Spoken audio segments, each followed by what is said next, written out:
વંદે ગુજરાત.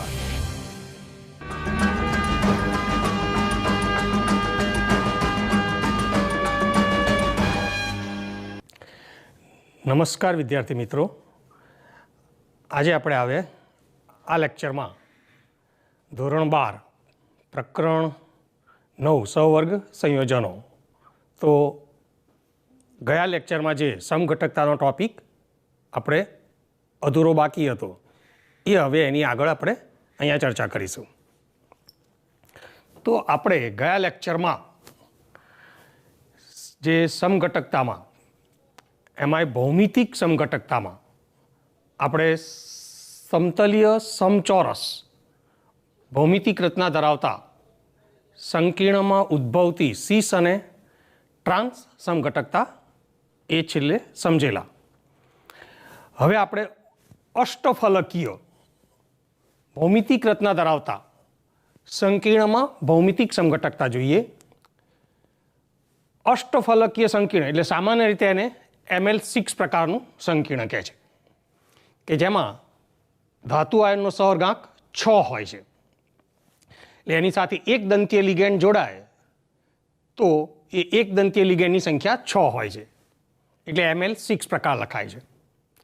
તો આ અષ્ટફલકીય ભૌમિતિક રચના ધરાવતા સંકીર્ણમાં સૌ પ્રથમ આપણે સીસ અને ટ્રાન્સ સમઘટકોની રચના સમજીએ.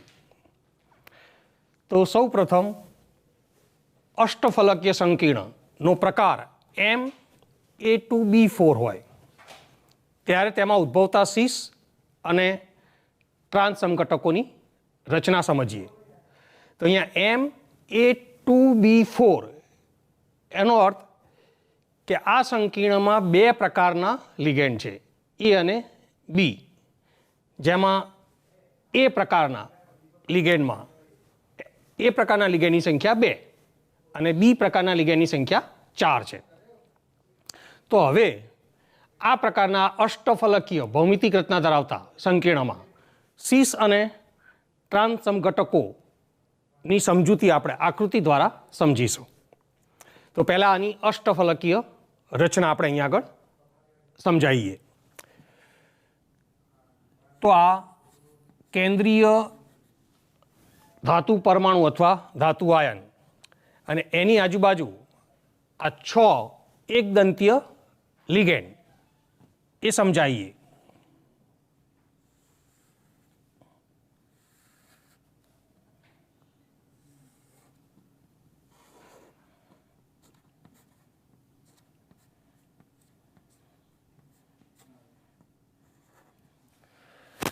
તો આટલી આ જે આપણે રચના દોરીએ છીએ, આ રચના સમતલીય સમચોરસ છે. અને એ જે સમતલીય ચોરસ છે એ આ બોર્ડના સમતલમાં નથી, પણ આમ ત્રાંસો ચોરસ છે.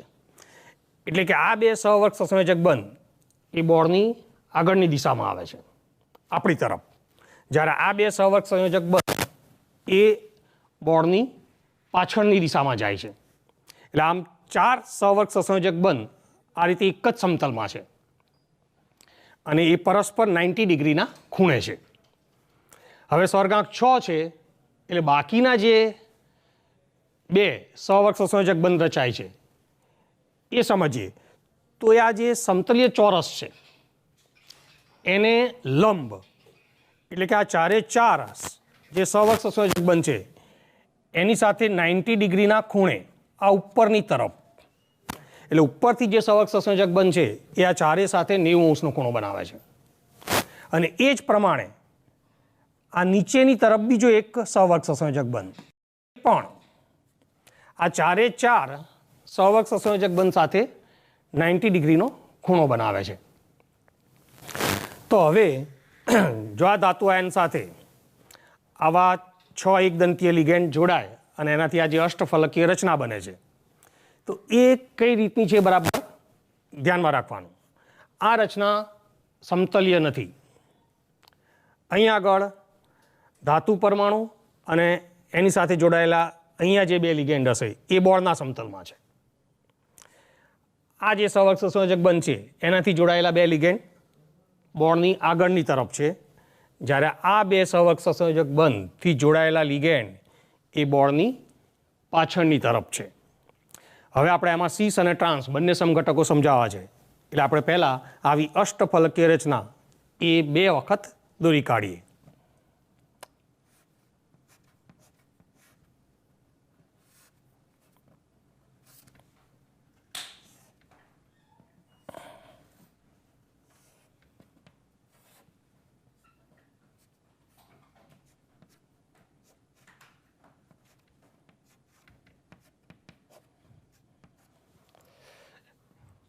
એટલે આ બંને અષ્ટફલકીય ભૌમિતિક રચના છે. હવે આમાં આ જે એ લિગેન્ડ છે એની સંખ્યા 2 છે. એની ગોઠવણી કેવી રીતે થાય છે એના ઉપરથી સમઘટક સીસ હશે કે ટ્રાન્સ એ આપણે અહીંયા આગળ રજૂ કરીશું. તો અહીંયા આગળ આ 6 માંથી કોઈ પણ એક સ્થાને લિગેન્ડ એ મૂકી દઈએ તો હવે બીજો એક એ લિગેન્ડ એ આ સહવર્ગ સહસંયોજક બંધ સાથે 90 ડિગ્રીના ખૂણે રચાતા સહવર્ગ સહસંયોજક બંધના સ્થાને જ બીજો લિગેન્ડ એ મૂકી શકીએ આપણે. તો આની સાથે 90 ડિગ્રીનો ખૂણો બનાવતા બીજા જે સહવર્ગ સહસંયોજક બંધ કહીએ તો આ 90 ડિગ્રીનો ખૂણો એટલે અહીંયા એ મૂકી શકાય તો એ સમઘટક સીસ બનશે. પછી આ ખૂણો પણ એની સાથે 90 ડિગ્રી તો અહીંયા પણ એ મૂકી શકાય. એ તે આ ખૂણો પણ 90 ડિગ્રી છે એટલે અહીંયા પણ એ મૂકી શકાય અને આ ખૂણો પણ 90 ડિગ્રી છે એટલે અહીંયા પણ મૂકી શકાય. ટૂંકમાં આ ચારમાંથી ગમે તે સ્થાને બીજો એક લિગેન્ડ એ મૂકી દઈએ તો આ સમઘટક સીસ બનશે. ફક્ત આ એક જ સ્થાન એવું છે કે જ્યાં આપણે એ ના મૂકી શકીએ, નહીં તો એ સામ સામે વિરુદ્ધ બાજુ આવી જાય છે, 180ના ખૂણા સાથે આવી જાય. એટલે આપણે અહીંયા આગળ માની લો કે એ અહીંયા મૂકી દીધો તો હવે આ બંને એ લિગેન્ડ એકબીજા સાથે 90 ડિગ્રીના ખૂણે છે, પાસેના સ્થાનમાં જેને કહેવાય છે. તો હવે બાકીના 4 સ્થાનમાં આપણે લિગેન્ડ બી મૂકી દઈએ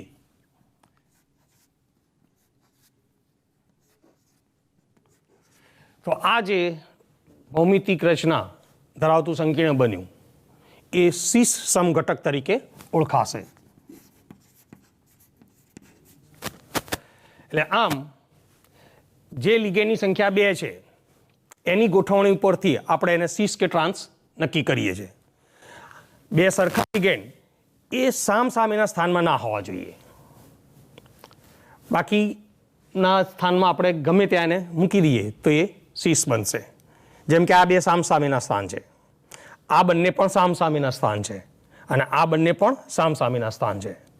તો આ સામેના સ્થાન ઉપર આ 2 સરખા લિગેન્ડ નહીં મૂકવાના તો જે સમઘટક બનશે એ સીસ હશે. તો આનાથી વિરુદ્ધની રચના એટલે કે સામેના સ્થાનમાં 2 સમાન લિગેન્ડ મૂકી દો તો એ સમઘટક ટ્રાન્સ કહેવાશે. આપણે એ અહીંયા મૂકીએ તો હવે બીજો લિગેન્ડ એ એનું સામેનું સ્થાન એટલે કે અહીં આગળ મૂકવાનું. તો હવે આ સમઘટકની રચના ટ્રાન્સ પ્રકારની થશે. અથવા આ 2 સ્થાનમાં પણ એ મૂકી શકાય અથવા આ 2 સ્થાનમાં પણ એ મૂકી શકાય તો એ જે સમઘટક છે એ ટ્રાન્સ બનશે. તો બાકીના જે 4 સ્થાન છે ત્યાં આપણે લિગેન્ડ બી મૂકી દઈએ. તો આમ આ જે સમઘટક બને છે એ ટ્રાન્સ સમઘટક તરીકે ઓળખાય છે. એટલે આમ એકદમ સરળ રીતે આપણે સીસ અને ટ્રાન્સ સમઘટક દોરી શકીએ અને સમઘટકો જો દોરીને આપેલા હોય તો એની પરખ પણ કરી શકીએ કે કયો સમઘટક સીસ છે અને કયો સમઘટક ટ્રાન્સ છે. એટલે ફરીથી કહીએ તો સીસ સમઘટકમાં 2 સમાન લિગેન્ડ એકબીજા સાથે 90 ડિગ્રીના ખૂણે હોય છે અને ટ્રાન્સ સમઘટકમાં 2 સમાન લિગેન્ડ એકબીજાની સાપેક્ષ વિરુદ્ધના સ્થાનમાં હોય છે અથવા 180 ડિગ્રીના ખૂણે હોય છે. તો હવે આ પ્રકારની સમઘટકતા ધરાવતા સંકીર્ણનું આપણે ઉદાહરણ લઈએ તો દાખલા તરીકે આપણને આ એક સંકીર્ણ આપેલું હોય COCl2 NH3 4 પ્લસ માન લો કે આ રીતે કોઈ એક સંકીર્ણ આયન છે અથવા સહવર્ગ સ્પીસીસ છે અને એવું કહેવામાં આવે કે આના ભૌમિતિક સમઘટકો એ આકૃતિ દોરીને સમજાવો. તો હવે આ જ પ્રમાણે આપણે એમાં સીસ અને ટ્રાન્સ સમઘટક રજૂ કરીશું. તો પહેલાં આવા બે સમઘટક દોરવા છે તો બે અષ્ટફલકીય રચના એ કોબાલ્ટ આયનની આજુબાજુ આપણે દર્શાવી દઈએ.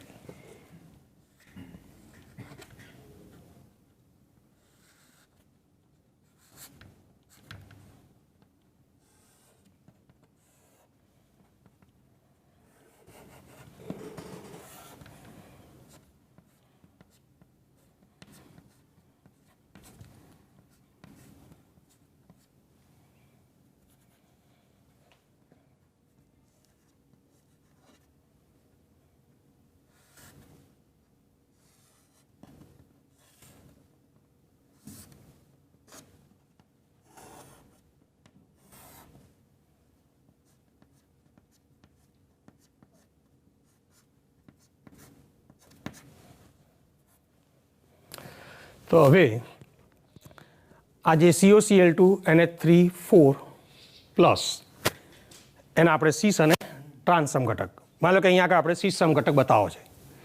તો આ જે સંકીર્ણમાં છે એમાં Cl લિગેન્ડ ક્લોરાઇડો એ ની સંખ્યા 2 છે જ્યારે અમાઇન લિગેન્ડની સંખ્યા. તો આપણે સીસ કે ટ્રાન્સ સમઘટક એ ક્લોરાઇડો લિગેન્ડના સ્થાન ઉપરથી દર્શાવીશું. જો Cl લિગેન્ડ આપણે અહીંયા આગળ એક મૂકી દઈએ તો હવે બીજો ક્લોરાઇડો એટલે કે Cl લિગેન્ડ સામેના સ્થાનમાં નહીં મૂકવાનો. આ ચારમાંથી ગમે ત્યાં મૂકીએ તો હવે આ જે સમઘટક છે એ સીસ પ્રકારનું જ બનશે. એટલે બાકીના 4 સ્થાનમાં આપણે અમાઇન લિગેન્ડ મૂકી દઈએ.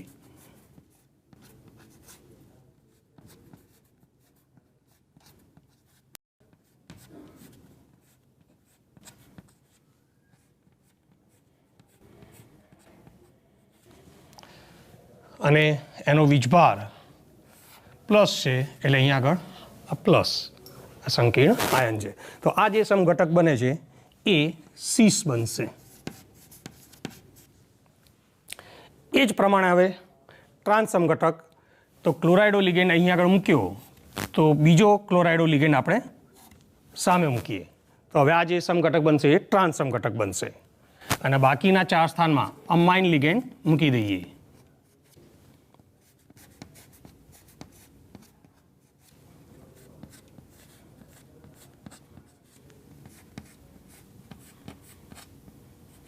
અને એનો વીજભાર પ્લસ છે.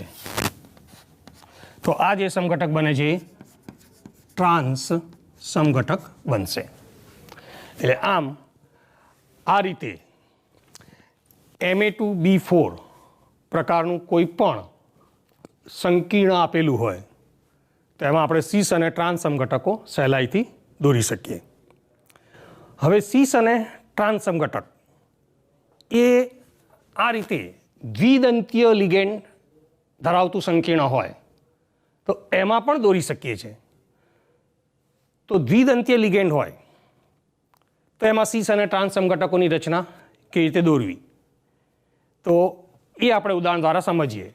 તો આવું જે સંકીર્ણ સંયોજન છે કે જેમાં દ્વિદંતીય લિગેન્ડ હોય તો દાખલા તરીકે દ્વિદંતીય લિગેન્ડ તેને આપણે આ રીતે દર્શાવીશું કે એમાં 2 ઇલેક્ટ્રોન દાતા પરમાણુઓ હોય છે. એટલે આ એક લિગેન્ડ એના 2 ઇલેક્ટ્રોન દાતા પરમાણુ અને એની સંખ્યા આપણે 2 મૂકી દઈએ તો આ બંને દ્વિદંતીય લિગેન્ડ. એટલે એક લિગેન્ડ એ ધાતુ આયન સાથે 2 સહવર્ગ સસંયોજક બંધ બનાવશે. એટલે 2 લિગેન્ડ થઈ ટોટલ 4 સહવર્ગ સસંયોજક બંધ બનશે અને આ બંને એક દંતીય લિગેન્ડ છે. તો આ એવું સંકીર્ણનું વ્યાપક સૂત્ર કે જે દ્વિદંતીય લિગેન્ડ ધરાવતું હોય. તો આ પ્રકારના સંકીર્ણમાં આપણે સીસ અને ટ્રાન્સ સમઘટકો સમજાવવા હોય તો ફરીથી આપણે અહીંયા આગળ એની રજૂઆત આપીએ.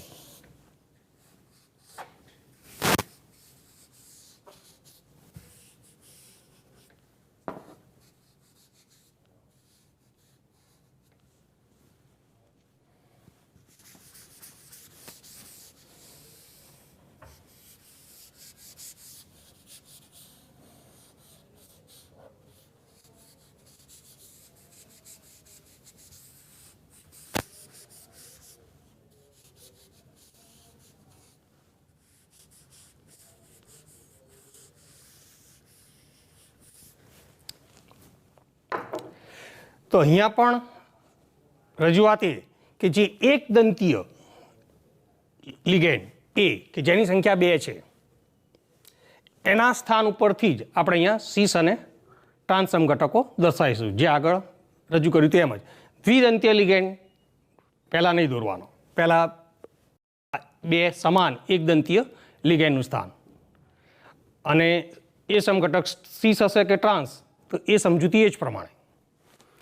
આવા 2 એક દંતીય લિગેન્ડ જો એકબીજા સાથે 90 ડિગ્રીના ખૂણે હશે તો એ સમઘટક સીસ કહેવાશે, અને જો વિરુદ્ધના સ્થાનમાં હશે તો એ સમઘટક ટ્રાન્સ કહેવાશે. તો આપણે ફરીથી આ એ લિગેન્ડ અહીંયા આગળ મૂકી દઈએ. તો બીજો એ લિગેન્ડ અહીંયા સામે નહીં મૂકવાનો, બાકીના 4 સ્થાનમાંથી ગમે તે સ્થાનમાં મૂકી શકાય. દાખલા તરીકે આપણે આવો બીજો લિગેન્ડ એ અહીંયા મૂકી દઈએ. તો આ 2 સમાન લિગેન્ડ એ કે જે એકદંતીય છે એકબીજા સાથે 90 ડિગ્રીના ખૂણે આવી ગયા.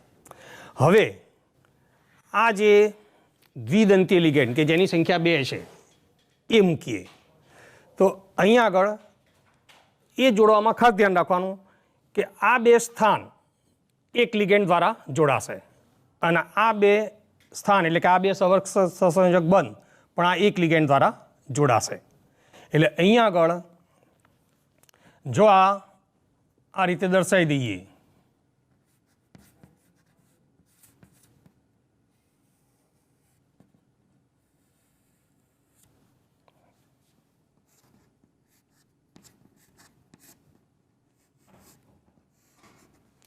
તો આ 2 દ્વિદંતીય લિગેન્ડ આવી ગયા, અને એક લિગેન્ડ દ્વારા આવા 2 સવર્ગ સહસંયોજક બંધ રચાય છે. તો આ સમઘટક થઈ જશે એ સીસ. અને ટ્રાન્સ સમઘટક દોરવો હોય તો આ લિગેન્ડ એ આપણે અહીંયા બતાવીએ તો બીજો લિગેન્ડ એ એની સાથે 90 ડિગ્રીના ખૂણે નહીં બતાવવાનો, એટલે કે આ 1 2 3 4 માંથી કોઈ પણ સ્થાન ઉપર બીજો એ લિગેન્ડ નહીં દર્શાવવાનો, ફક્ત એના સામેના સ્થાનમાં જ. તો હવે આ જે સમઘટક બનશે ટ્રાન્સ સમઘટક જ બનશે. હવે આપણે 2 દ્વિદંતીય લિગેન્ડ જોડીએ, એક આ બાજુ એક આ બાજુ.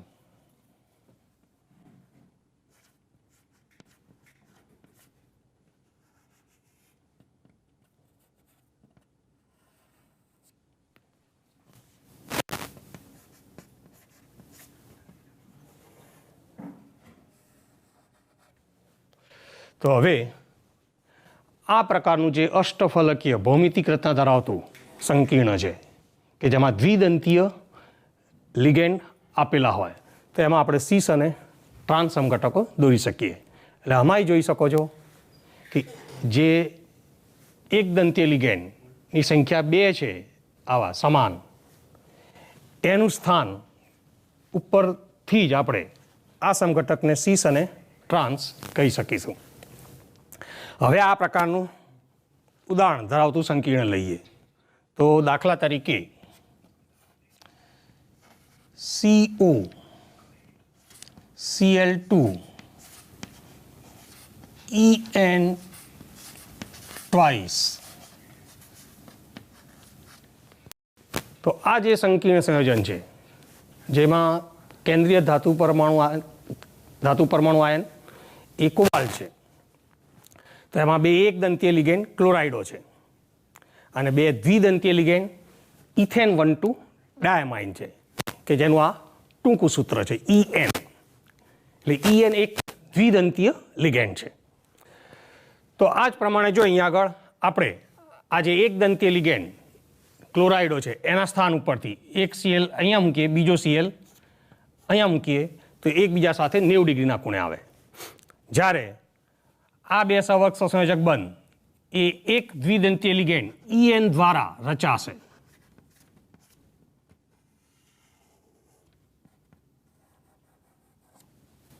અને આ 2 સવર્ગ સહસંયોજક બંધ બીજા એક EN લિગેન્ડ દ્વારા રચાશે.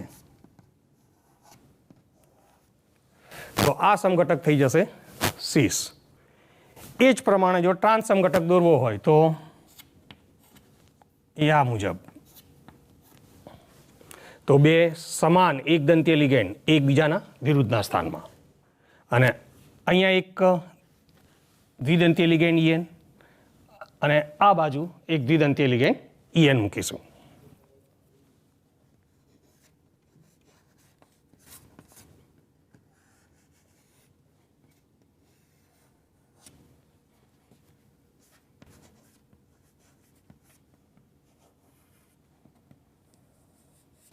તો આ સમઘટક થઈ જશે ટ્રાન્સ. એટલે આમ અષ્ટફલકીય ભૌમિતિક રચના ધરાવતા સંકીર્ણમાં આપણે આ રીતે સીસ અને ટ્રાન્સ સમઘટકોની સમજૂતી દોરીને આપી શકીએ છીએ. પરીક્ષામાં આ જે પ્રશ્ન છે મોટાભાગે તમને આ રીતે સંકીર્ણ સંયોજનનું સૂત્ર આપેલું હોય છે, અને પછી એમાં પ્રશ્ન કરશે કે એના ભૌમિતિક સમઘટકો આકૃતિ દોરી સમજાવો. તો યાદ રાખો, જે સમઘટક દોરીએ એ સીસ છે કે ટ્રાન્સ એ નીચે લખવાનું કે આ કયો સીસ છે અને કયો ટ્રાન્સ સમઘટક છે. તો આ અષ્ટફલકીય ભૌમિતિક રચનામાં સીસ અને ટ્રાન્સ સમઘટકોની સમજૂતી હતી. હવે અષ્ટફલકીય સંકીર્ણમાં આ જે એક ભૌમિતિક સમઘટકોની જોડ સીસ અને ટ્રાન્સ છે, એવી બીજી એક જોડ છે ફેશિયલ અને મેરિડિયોનલ. તો આપણે એની રચના અહીંયા સમજાવીએ. તો હવે સંકીર્ણની ભૌમિતિક રચના અષ્ટફલકીય જ, પણ એમાં જે ભૌમિતિક સમઘટકતા ઉદ્ભવે છે એના બે ભૌમિતિક સમઘટકો ફેશિયલ અને મેરિડિયોનલ છે. તો હવે ફેશિયલ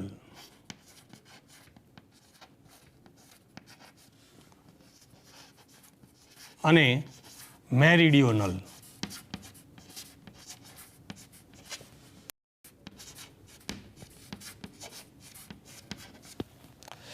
તો આ સમઘટકોની જોડ એ પણ આપણે આકૃતિ દ્વારા અને ઉદાહરણ દ્વારા સમજીએ. તો હવે અહીંયા જે સંકીર્ણનો પ્રકાર બનશે એ અને એ સમઘટકોની રચના સમજાવીએ.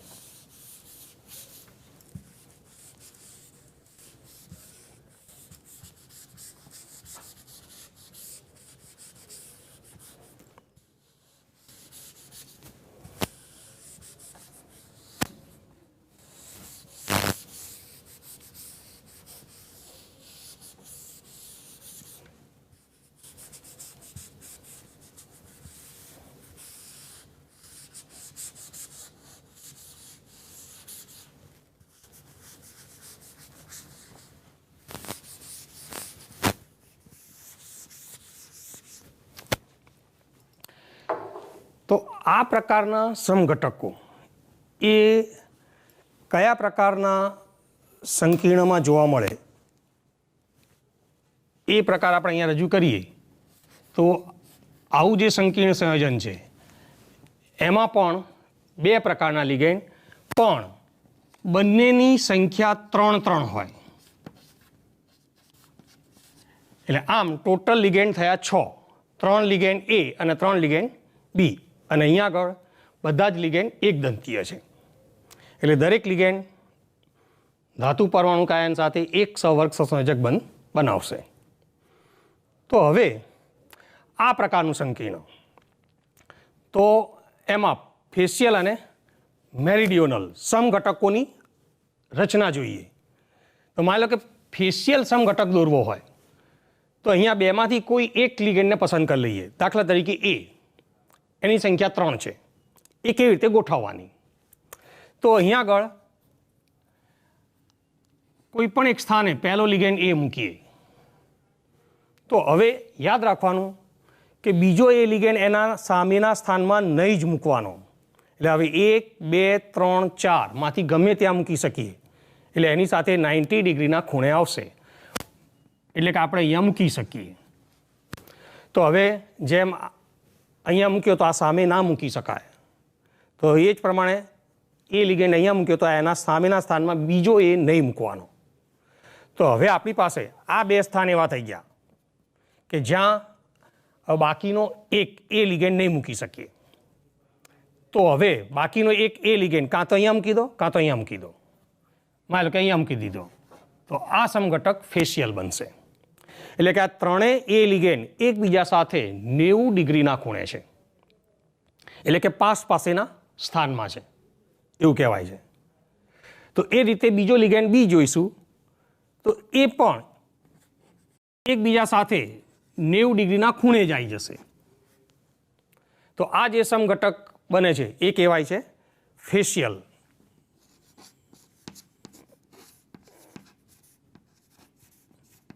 એટલે ટૂંકમાં એને FAC લખે છે.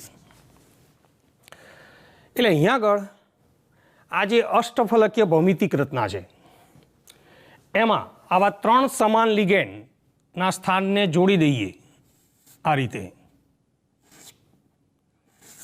એટલે યાદ રાખો આપણે આ જે જોડીએ છીએ એ કોઈ બંધ નથી.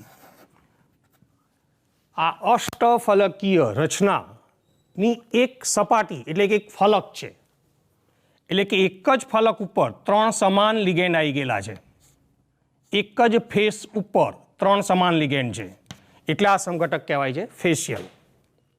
એ રીતે 3 બી લિગેન્ડ પણ આવા અષ્ટફલકના કોઈ એક જ ફેસ ઉપર છે.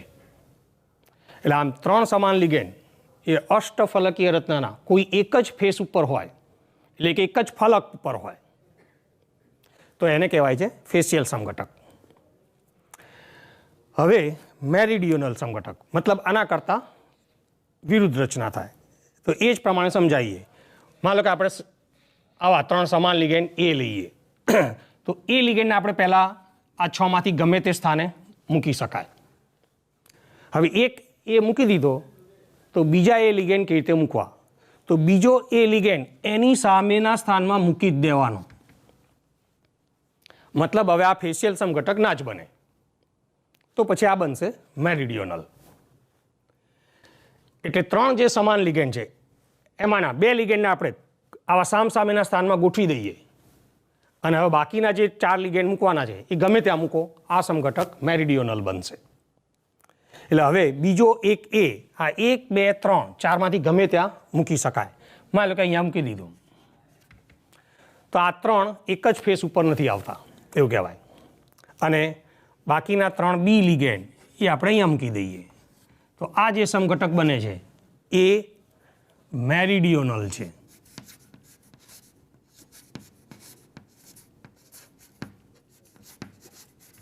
એટલે એને ટૂંકમાં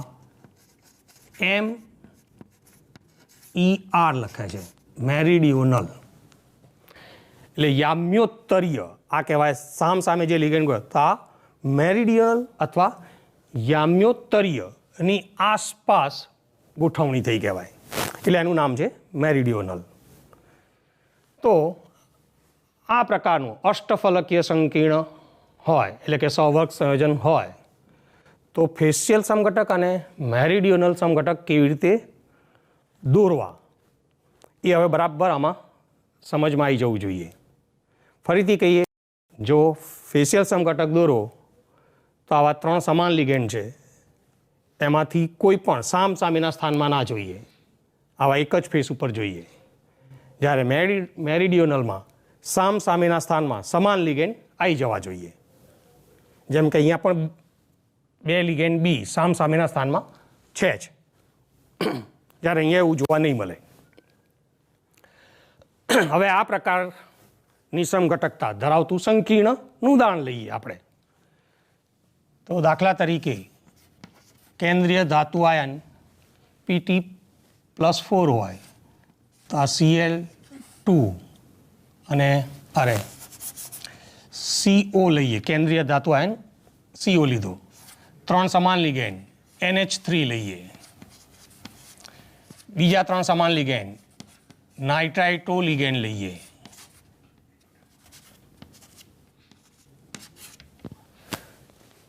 માનો કે આ રીતનું સંકીર્ણ આપ્યું છે અને હવે એમ કે આમાં ભૌમિતિક સમઘટકો દોરો તો આ સંકીર્ણ આ પ્રકારનું છે. એટલે આમાં પહેલેથી ખબર પડી જાય કે આના જે 2 ભૌમિતિક સમઘટકો બનશે એ ફેશિયલ અને મેરિડિયોનલ બનશે. આપણે પહેલાં 3 સમાન લિગેન્ડ NH3 એની ગોઠવણી બતાવીએ. તો એક NH3 અહીંયા આગળ મૂકી દઈએ,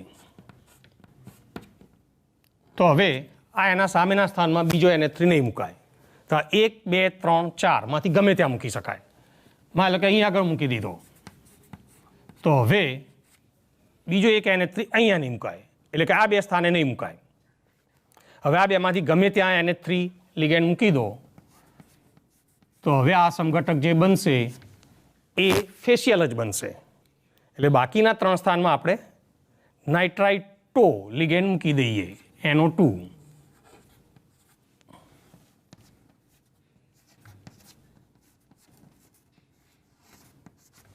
તો આ જે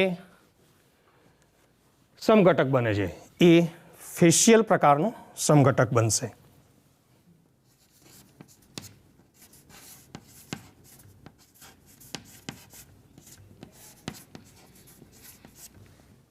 હવે મેરિડિયનલ સમઘટક અહીંયા સમજાવ્યું મુજબ જ એક NH3 લિગેન્ડ અહીંયા મૂકીએ તો બીજો NH3 લિગેન્ડ એના સામેના સ્થાનમાં મૂકી જ દેવાનો. હવે ત્રીજો NH3 અને 4 NO2 એ આ ચારમાંથી ગમે તે સ્થાનમાં મૂકો, આ સમઘટક બનશે મેરિડિયોનલ. જેમ કે અહીંયા આગળ આ ત્રીજો NH3 લિગેન્ડ મૂકી દીધો અને બાકીના 3 NO2 લિગેન્ડ કહીએ.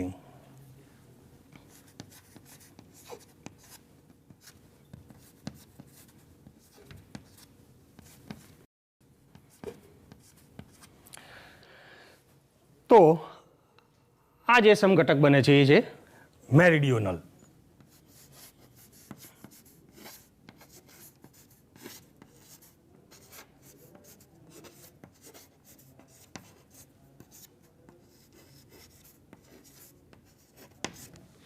એટલે આમ આપણે એક ઉદાહરણ એવું આપ્યું કે જેમાં ઉદ્ભવતા ભૌમિતિક સમઘટકો એ ફેશિયલ અને મેરિડિયોનલ છે. એટલે આમ અષ્ટફલકીય જે સંકીર્ણ હોય છે એમાં ભૌમિતિક સમઘટકતામાં ભૌમિતિક સમઘટકો આવી રીતે બે જુદી જુદી જોડમાં હોય છે. એક સિસ અને ટ્રાન્સ જે આગળ સમજાયું, અને બીજું ફેશિયલ અને મેરિડિયોનલ જેનું આપણે અહીંયા આગળ સમજૂતી આપી. તો આમ આ અષ્ટફલકીય સંકીર્ણમાં આપણે ભૌમિતિક સમઘટકતા સમજાવી દીધી. હવે આપણે પ્રકાશીય સમઘટકતા ઉદાહરણથી જોઈએ.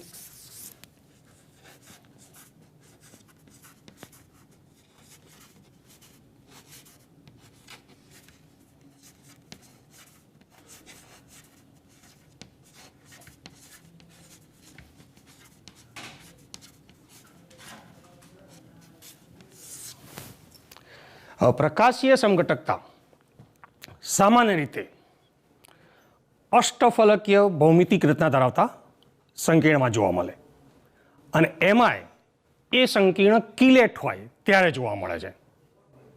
અને એ કિલેટ બનાવતા સંકીર્ણમાં સામાન્ય રીતે દ્વિદંતીય લિગેન્ડ હશે ત્યારે એમાં પ્રકાશીય સમઘટકો જોવા મળે છે. એટલે આમ પ્રકાશીય સમઘટકતા એ સામાન્ય રીતે દ્વિદંતીય લિગેન્ડ ધરાવતા અષ્ટફલકીય સંકીર્ણ એટલે કે સવર્ગ સ્પીસીસમાં જોવા મળતી હોય છે. એટલે ભૌમિતિક રચના અષ્ટફલકીય જ છે. તો હવે અહીં આગળ જે સંકીર્ણ છે કિલેટ પ્રકારનું હોવું જ જોઈએ.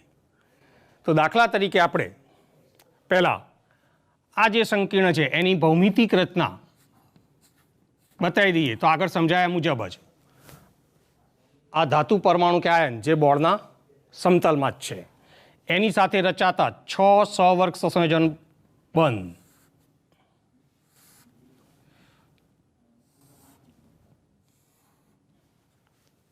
તો આ 4 સહવર્ગ સંયોજક બંધ કહીએ તો એ સમતલીય ચોરસ આકાર છે, અને એ ચોરસ બોર્ડના સમતલમાં નથી પણ ત્રાંસો છે.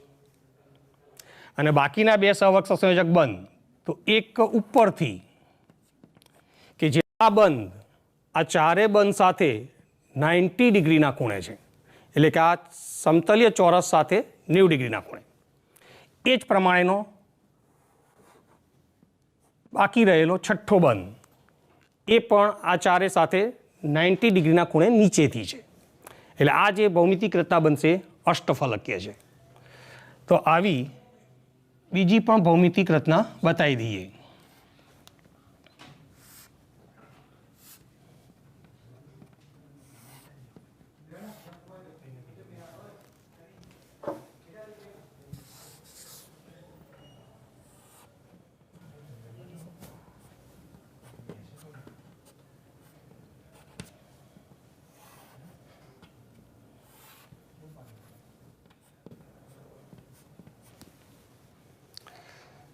તો આપણે અહીંયા આગળ આવા બે સમઘટક દર્શાવવા માટે બે ભૌમિતિક રચના પહેલેથી દર્શાવી દીધી.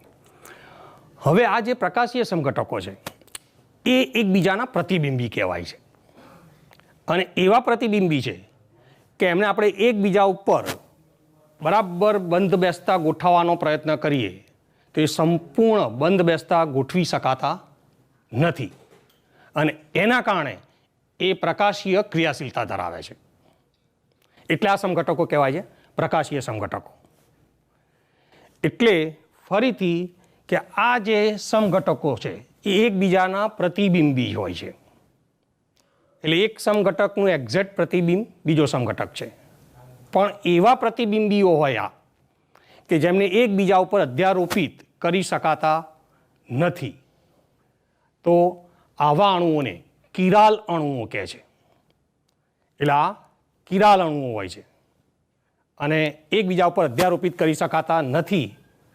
તો એ એના ગુણધર્મને કિરાલિટીનો ગુણધર્મ કહીએ છીએ. અને આવા જ્યારે સમઘટકો હોય તો એ પ્રકાશીય ક્રિયાશીલ હોય છે. અને એટલા માટે આ સમઘટકો કહેવાય છે પ્રકાશીય સમઘટકો. તો હવે અહીં આગળ આ અષ્ટફલકીય રચનામાં ધાતુ પરમાણુ કાયન સાથે જોડાયેલા લિગેન્ડમાં ઓછામાં ઓછો એક દ્વિદંતીય લિગેન્ડ હોવો જોઈએ. દાખલા તરીકે આપણે અહીંયા આગળ 3 દ્વિદંતીય લિગેન્ડ જોડી દઈએ અને એનું ઉદાહરણ લઈએ. તો માની લો કે આપણે અહીંયા આગળ આ કોબાલ્ટ ધાતુ આયન અને એની સાથે 3 સમાન દ્વિદંતીય લિગેન્ડ ઇથેન 1,2 ડાયમાઇન છે, આ જોડેલા છે. તો આ 3 દ્વિદંતીય લિગેન્ડ એટલે 3 લિગેન્ડ થઈને ટોટલ 6 સહવર્ગ સસંયોજક બંધ બનશે. હા, હવે આપણે ધાતુ આયન તરીકે કોબાલ્ટ છે એટલે અહીંયા આગળ એમને દૂર કરી કોબાલ્ટ મૂકી દઈએ.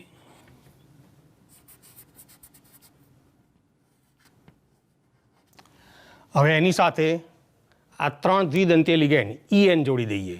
આ બે સ્થાનમાં એક લિગેન્ડ લઈએ.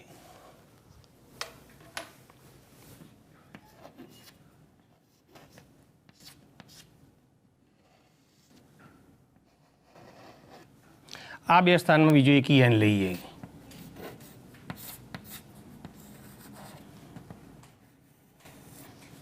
અને આ બે સ્થાનમાં બીજો એક EN લિગેન્ડ જોડી દઈએ.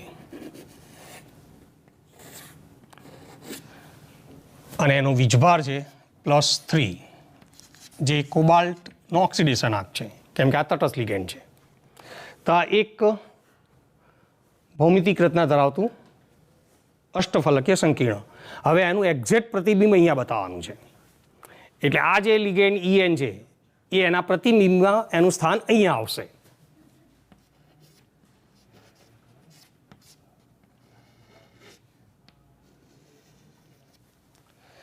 આ લિગેન્ડ એ એના પ્રતિબિંબમાં એનું સ્થાન અહીંયા આવશે.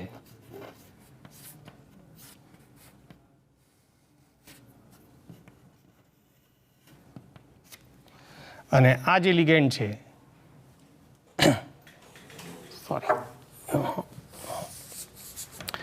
આ જે લિગેન્ડ છે એ એના પ્રતિબિંબમાં એનું સ્થાન અહીંયા આવશે.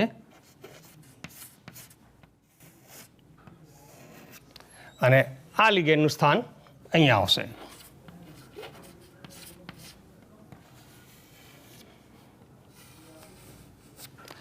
એટલે આ બંને એકબીજાના પ્રતિબિંબી છે. એનો વીજભાર પણ +3. એટલે જો વચ્ચે આપણે આ અરીસો મૂકી દીધેલો હોય એટલે આ અરીસો હોય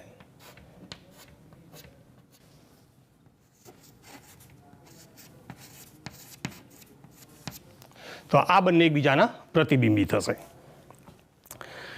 આ બંનેને જો એકબીજા ઉપર અધ્યારોપિત કરવા જઈએ, અહીંયાથી ઉઠાઈને આના ઉપર મૂકો કે આને ઉઠાઈને આના ઉપર મૂકો, તો એ બરાબર બંધ બેસતા ગોઠવાશે નહીં.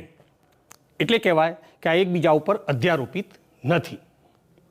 અને એના કારણે આ જે અણુઓ છે એ કિરાલિનો ગુણધર્મ ધરાવે છે એવું કહેવાય, અને એના કારણે પ્રકાશ ક્રિયાશીલ છે. એટલે આ સમઘટકો એ એમની પ્રકાશ ક્રિયાશીલતાની બાબતમાં જુદા પડતા હોય છે. તો હવે પ્રકાશ ક્રિયાશીલતાની જે વાત કરીએ, તો જ્યારે સમતલીય ધ્રુવીભૂત પ્રકાશ એ આ કોઈ એક સમઘટકમાંથી જો પસાર કરીએ, તો એ સમઘટક એ સમતલીય ધ્રુવીભૂતના સમતલનું જમણી બાજુ અથવા તો ડાબી બાજુ કોણાવર્તન કરે છે. જો આ સમઘટક જમણી બાજુ કોણાવર્તન કરશે તો એનો પ્રતિબિંબી સમઘટક ડાબી બાજુ કોણાવર્તન કરશે. તો આમ એ પ્રકાશ ક્રિયાશીલતાની બાબતમાં જ જુદા પડે છે. એટલે અહીંયા પ્રકાશ ક્રિયાશીલતાનો મતલબ કે આવા સંયોજનમાંથી જ્યારે સમતલીય ધ્રુવીભૂત પ્રકાશ પસાર કરવામાં આવે તો આ સંયોજન એ સમતલીય ધ્રુવીભૂત પ્રકાશના સમતલનું જમણી બાજુ અથવા ડાબી બાજુ કોણાવર્તન કરે છે. એક સમઘટક જમણી બાજુ કોણાવર્તન કરે તો એનો પ્રતિબિંબી સમઘટક એનું ડાબી તરફ કોણાવર્તન કરતો હોય છે. એના કારણે જ આ જુદા પડે છે.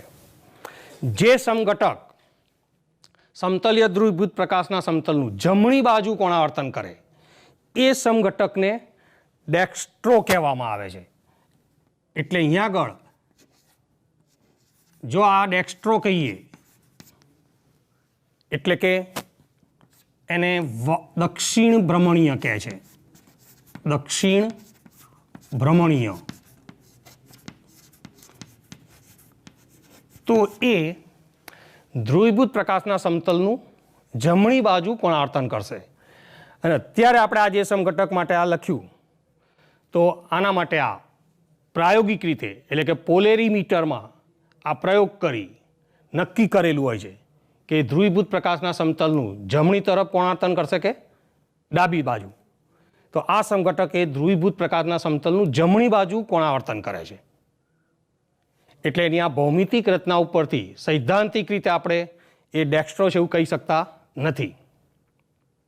આ ડેક્સ્ટ્રો છે એટલે કે દક્ષિણ ભ્રમણીય છે એ માત્ર આપણે પ્રાયોગિક રીતે એટલે કે પોલેરીમીટર સાધનમાં પ્રયોગ કરીને જ નક્કી કરી શકાય છે. એટલે આ ધ્રુવીભૂત પ્રકાશના સમતલનું જમણી બાજુ કોણાવર્તન કરે છે એટલે પરિભ્રમણની સંજ્ઞા પ્લસ કહેવાય છે. એટલે આ પ્લસ સમઘટક કહેવાય અને એને સ્મોલ ડી થી દર્શાવાય છે. એટલે જે સમઘટક ધ્રુવીભૂતના સમતલનું જમણી બાજુ કોણાવર્તન કરે તે ડેક્સ્ટ્રો કહેવાય અથવા એ દક્ષિણ ભ્રમણીય કહેવાય. એના પરિભ્રમણની સંજ્ઞા પ્લસ ગણાય છે અને એને સ્મોલ ડી સંજ્ઞાથી દર્શાવવામાં આવે છે.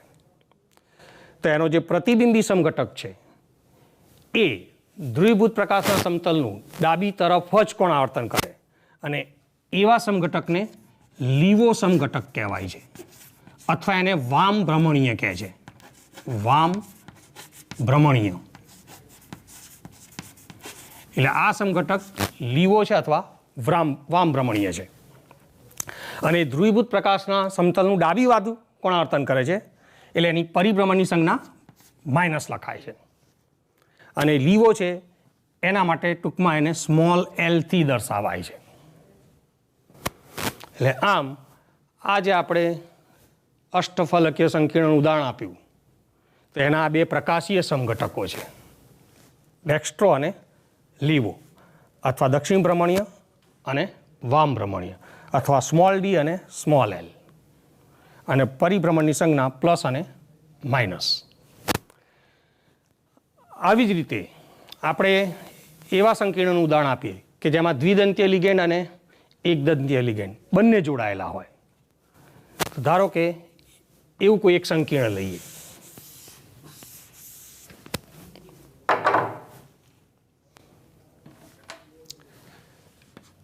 તો ધારો કે પ્લેટિનમ આ કેન્દ્રીય ધાતુ પરમાણુ એની સાથે બે એકદંતીય લિગેન્ડ Cl જોડાયેલા છે અને બે દ્વિદંતીય લિગેન્ડ En જોડાયેલા છે અને પ્લેટિનમ કે જેનો ઓક્સિડેશન આંક +4 લઈએ તો અહીંયા એનો વીજભાર આવશે +2.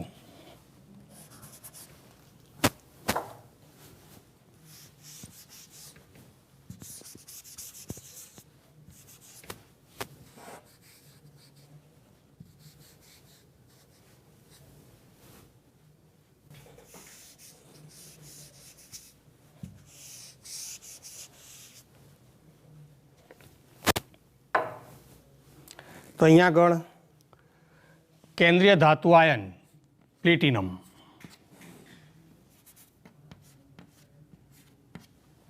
હા હવે આમાં બે દ્વિદંતીય લિગેન્ડ En એ તો છે જ, એટલે આ રચના અને એના પ્રતિબિંબીમાં એનું સ્થાન એ આપણે અહીંયા આગળ એમને એમ જ રાખીએ છીએ. પણ હવે આપણે આ બે એકદંતીય લિગેન્ડ ક્લોરાઇડો એનું સ્થાન દર્શાવીએ. તો માની લો કે આ રીતે એકબીજા સાથે 90 ડિગ્રીના ખૂણે છે. એટલે આમ અહીં આગળ રજૂઆત કરીએ તો આ જે સંકીર્ણનું આ જે એક બંધારણીય રચના દોરી એમાં ભૌમિતિક સમઘટકતાની વાત કરીએ તો આ સીસ સમઘટક કહેવાશે. કેમ કે બે સમાન એકદંતીય લિગેન્ડ એકબીજા સાથે 90 ડિગ્રીના ખૂણે છે. એનો ટ્રાન્સ સમઘટક પણ આપણે દોરી શકીએ, પણ એના ટ્રાન્સ સમઘટકમાં એ પ્રકાશીય સમઘટકતા જોવા મળતી નથી. તો એનું કારણ પણ આપણે એમણે સમજાવીએ. તો પહેલાં આનો પ્રતિબિંબી દોરીએ તો એમાં બે Cl લિગેન્ડનું સ્થાન અહીંયા આવશે અને એનો વીજભાર. તો આજે PtCl2 En ટ્વાઇસ 2+ સંકીર્ણ આયન અથવા સવર્ગ સ્પીસીસ, તો એના બે પ્રકાશીય સમઘટકો છે ડેક્સ્ટ્રો અને લીવો.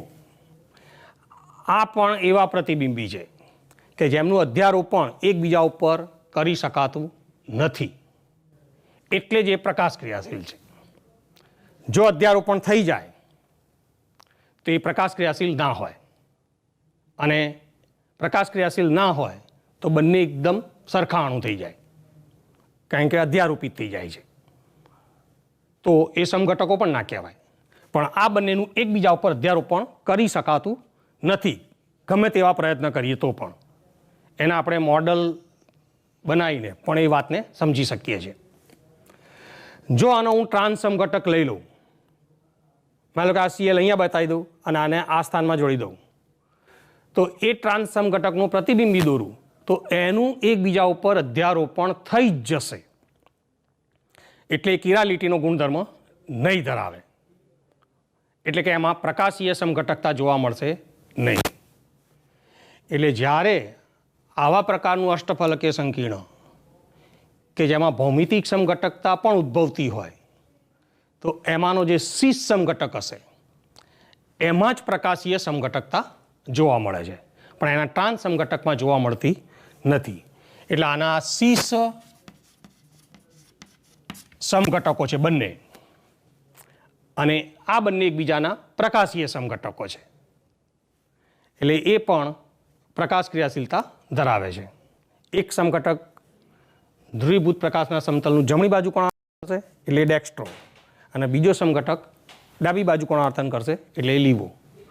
અહીંયા પણ આ ડેક્સ્ટ્રો છે કે લીવો એ પ્રાયોગિક રીતે જ નક્કી કરી શકાય છે, એની આ રચના ઉપરથી નક્કી કરી શકાતું નથી. એટલે આ માહિતી જાણીતી છે એટલે લખેલું છે. એટલે આમ આપણે આ સંકીર્ણ સંયોજનોમાં અવકાશીય સમઘટકતાના બંને પ્રકારની સમજૂતી પૂરી કરી. હવે આપણે લઈશું બંધારણીય સમઘટકતા.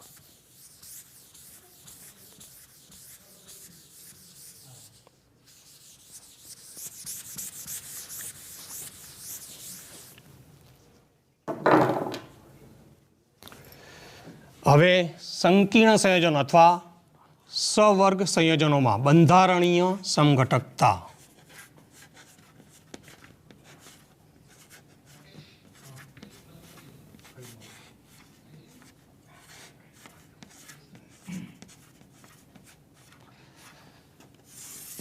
એટલે જ્યારે આપણે બંધારણીય સમઘટકતાનો પોઈન્ટ સ્ટાર્ટ કર્યો ત્યારે સમજાયું હતું કે બંધારણીય સમઘટકતા 4 પ્રકારની જોવા મળે છે અને એ 4 પ્રકારમાં પહેલો પ્રકાર છે બંધનીય સમઘટકતા, બીજો સહવર્ગ સમઘટકતા, ત્રીજો આયનીકરણ સમઘટકતા અને ચોથો દ્રાવક મિશ્રણ સમઘટકતા. તો હવે આપણે ઉદાહરણ દ્વારા સમજીએ. તો પહેલી સમઘટકતા બંધનીય સમઘટકતા.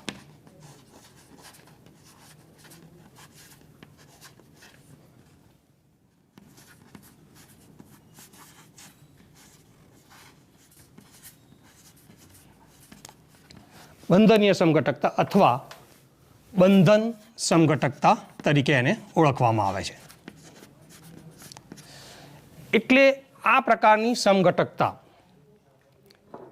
એ જ્યારે સંકીર્ણ સંયોજનમાં ઉભયદંતી અથવા એમ્બિડેન્ટેડ લિગેન્ડ હાજર હોય ત્યારે જોવા મળે છે. એટલે આ સમઘટકતા એ એમ્બિડેન્ટેડ લિગેન્ડ ધરાવતા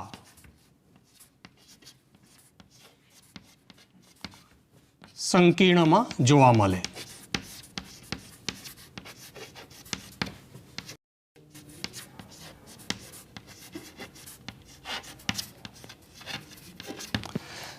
તો આપણે આવા એમ્બિડેન્ટેડ લિગેન્ડના 2 ઉદાહરણ જોયા. એક SCN-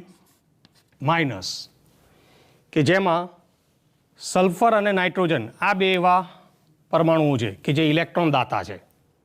તો બેમાંથી કયા પરમાણુ દ્વારા એ ધાતુ સાથે જોડાય છે એના દ્વારા આ 2 સમઘટકો રચાતા હોય છે. જેમ કે જો સલ્ફર દ્વારા સહવર્ગ પામે તો એ થાયોસાયનેટો S લિગેન્ડ કહેવાય છે. પણ જો નાઇટ્રોજન દ્વારા સહવર્ગ પામે તો એ થાયોસાયનેટો N લિગેન્ડ તરીકે ઓળખાય છે. એટલે આમ એમ્બિડેન્ટેડ લિગેન્ડ એ એના કયા પરમાણુ દ્વારા ધાતુ આયન સાથે સહવર્ગ પામે છે અથવા બંધન પામે છે એના આધારે આવા બંધન સમઘટકો ઉદ્ભવે છે. બીજો આવો લિગેન્ડ આપણે જોઈએ તો NO2- નાઇટ્રાઇટો. તો એમાં પણ નાઇટ્રોજન અને બેમાંથી કોઈ એક ઓક્સિજન એના દ્વારા એ ધાતુ સાથે બંધન પામે છે. જો નાઇટ્રોજન દ્વારા બંધન પામે તો નાઇટ્રાઇટો N લિગેન્ડ કહેવાય છે. પણ જો ઓક્સિજન દ્વારા બંધન પામે તો નાઇટ્રાઇટો O લિગેન્ડ કહેવાય છે. તો આ 2 લિગેન્ડ એવા છે કે જે એમ્બિડેન્ટેડ છે અને જ્યારે એ હાજર હોય તો એ આ પ્રકારની બંધન સમઘટકતા દર્શાવે છે. જેમ કે નાઇટ્રાઇટો લિગેન્ડ ધરાવતું આપણે એક સંકીર્ણ આપીએ ઉદાહરણમાં તો અહીંયા આગળ CONH3 5NO2 Cl2. તો આ જે સંકીર્ણ છે કે જેમાં નાઇટ્રાઇટો લિગેન્ડ છે પણ એ નાઇટ્રોજન દ્વારા કોબાલ્ટ ધાતુ સાથે બંધન પામે છે. તો આ સંકીર્ણ એ લાલ રંગનું છે.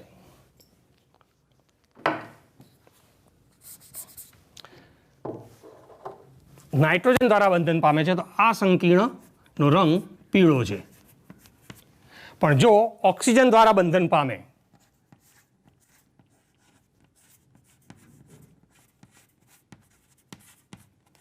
તો હવે એને લખાશે ONO.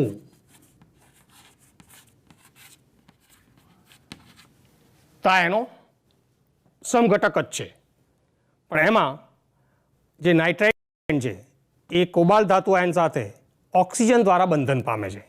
તો આ પ્રાયોગિક રીતે લાલ રંગ ધરાવે છે. એટલે આમ આ 2 સમઘટકો એ એના બંધનીય સમઘટકો અથવા તો બંધન સમઘટકો તરીકે ઓળખાય છે. તો વિદ્યાર્થી મિત્રો, બંધારણીય સમઘટકતાના બાકીના 3 પ્રકાર જે છે એ આના પછીના લેક્ચરમાં આપણે ઉદાહરણ દ્વારા સમજીશું.